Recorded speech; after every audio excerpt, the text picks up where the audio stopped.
Bonjour tout le monde, je suis Aziz Gourish, professeur au lycée qualifiant Moussa Ben Nusayr, direction provinciale de Lyon. Je suis très heureux aujourd'hui de vous retrouver mes chers élèves dans cette séance qui va porter sur la production écrite, puisque celle-ci témoigne d'une importance capitale d'abord et puisqu'il se taille la part de Lyon pendant les examens régionaux. Donc je vous propose aujourd'hui une leçon qui s'articule sur l'argumentation ou bien comment bâtir une argumentation. Donc pour défendre une idée ou bien une thèse, il convient de trouver des arguments et de savoir les présenter clairement et de manière à convaincre. Donc voici la méthode à suivre pour y parvenir. A, c'est distinguer la thèse et les arguments. D'accord? Pour bâtir une argumentation efficace, je dois savoir exprimer 3 éléments. 1. Le premier élément, c'est la thèse. La thèse, c'est une idée que je veux défendre. C'est la réponse à la question posée. Je peux vous donner un exemple ici. La liberté d'expression est un droit fondamental. Donc, il s'agit d'une thèse que je dois défendre. Le deuxième élément, c'est les arguments. Ce sont les raisons qui viennent soutenir la thèse, les preuves que j'avance. Exemple, la liberté d'expression date de 1789. Elle est définie dans la Déclaration des droits de l'homme et du citoyen. Elle permet à une démocratie d'exister. Donc, voici un exemple pour deux arguments enchaînés. Et puis, vous avez les exemples. Troisième élément, d'accord, ce sont les exemples. Donc, ce sont les illustrations précises qui viennent donner du poids aux arguments. Un exemple, en France par exemple, je peux exprimer mon désaccord en votant, mais aussi en publiant un article critique ou un dessin satirique. J'exprime ainsi mon opinion librement tant qu'il n'offense pas les autres. Donc il s'agit des exemples. Donc pour mener une argumentation, elle doit être étayée par des exemples. B, le deuxième élément principal dans cette démarche et dans cette technique d'écriture d'une argumentation bien efficace, c'est la recherche et le tri des idées au brouillon. J'énonce d'abord clairement la thèse à défendre et je n'hésite pas à la reformuler de plusieurs manières. Je me pose des questions pour repérer ses limites, c'est-à-dire les limites de la thèse. Deuxième élément, je cherche des arguments convaincants, je les exprime par écrit et je n'hésite pas à barrer les plus faibles ou ceux que je ne réussis pas à illustrer d'exemples. Et puis, je cherche des exemples pour illustrer chaque argument.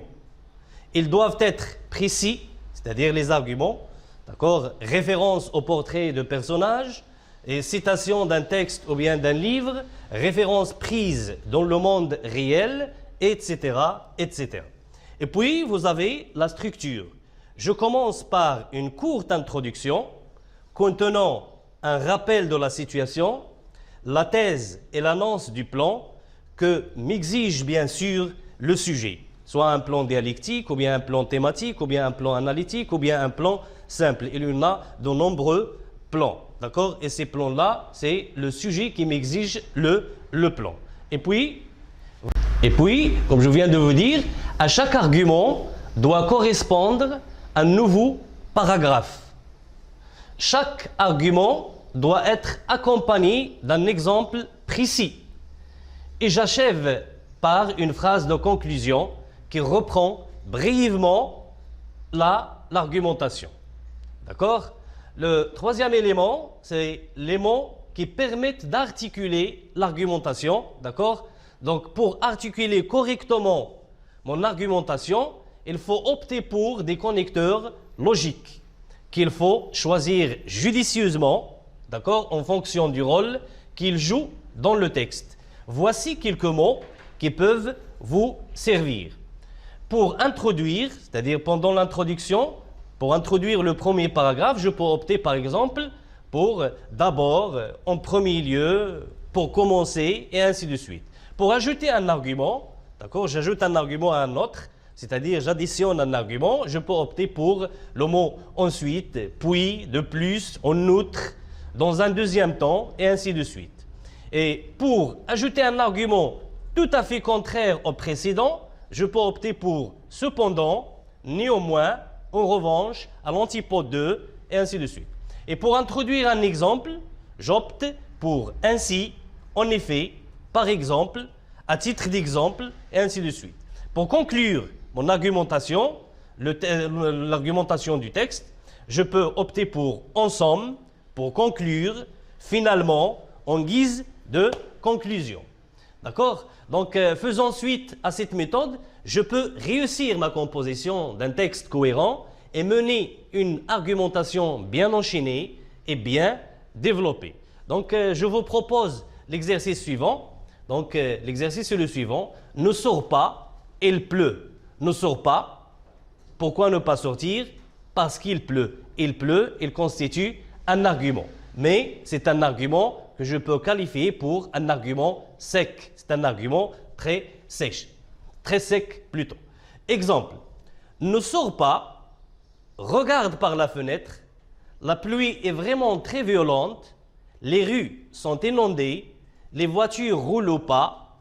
Et avec tes branches fragiles, tu peux t'attendre à un rhume. D'ailleurs, tu as des chaussures tressées. Alors, vous remarquez ici que j'ai développé mon argument, d'accord?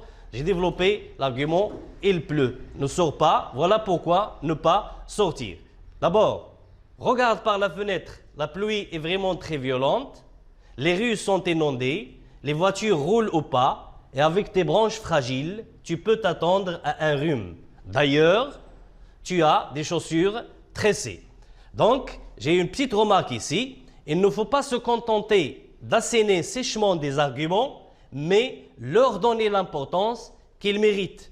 D'accord? Parce qu'un argument, il mérite une importance. Donc, dans l'exemple 2 ici, c'est-à-dire lorsqu'on a développé notre argument, le développement de l'argument est fait grâce à quoi? Grâce à la description. Vous remarquez ici, regarde par la fenêtre, la pluie est vraiment très violente, les rues sont inondées, les voitures roulent au pas. D'accord? Ici, il s'agit d'une description. Je peux opter pour une description.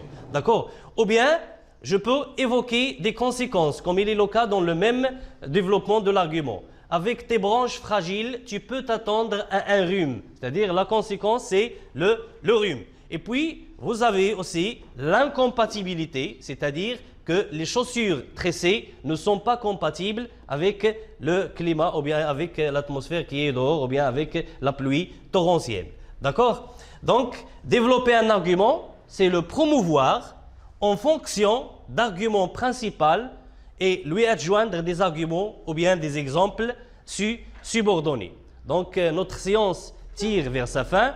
Je tiens à vous dire, je vous donne rendez-vous avec une autre séance dans la mise en pratique de cette technique d'écriture. À bientôt.